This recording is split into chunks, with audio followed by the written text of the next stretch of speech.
all of these conversations are incredibly deep, and so many matters to discuss. And that's one of the reasons the 7 roots of potential is useful, is that it helps us to frame these very broad and deep matters into a simple framework or map that we can say, well, what we're really talking about is this root, or maybe 2 roots or something, and people can say for themselves, I'm really, like, the way that I see it for me is about this root. So we know, oh, that's what this is for you. And also, you know, there is a sense of dividedness that I hear, which is between who you are and what you're doing. It kind of comes up in some of the sharing that has happened, right? And it's an interesting question to be asking, obviously, but one that cannot be answered, and I mentioned this at the beginning, with the models that we've learned so far. It just won't be. You will spend the rest of your life trying to figure this out. And if you want to win, that's not going to work. I wish I could be more deep with that comment, but it's just as simple as that.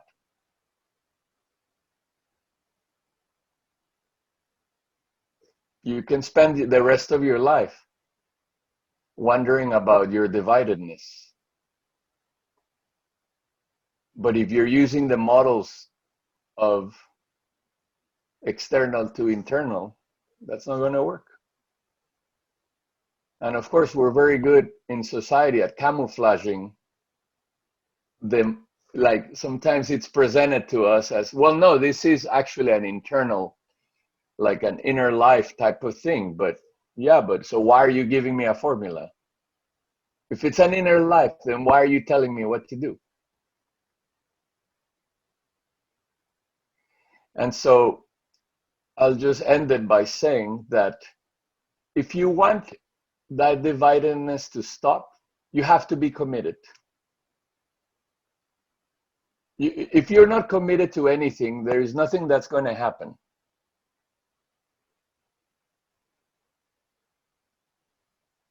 Okay? And it's impossible to give anything, because we're not talking about giving on the outside.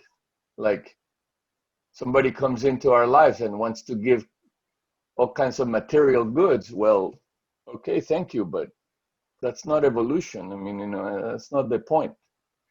And so if you want your true gifts to come through, you have to commit yourself.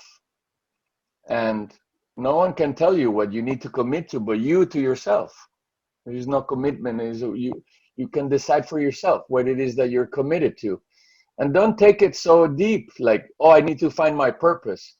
No, I'll end it here because we're now over the hour, but I'll end it here, which is, I spoke about fear.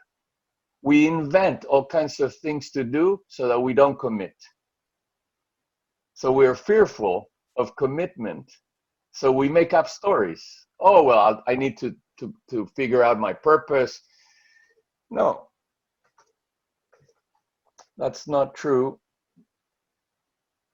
There is no, your excuses are endless, and you eventually need to commit.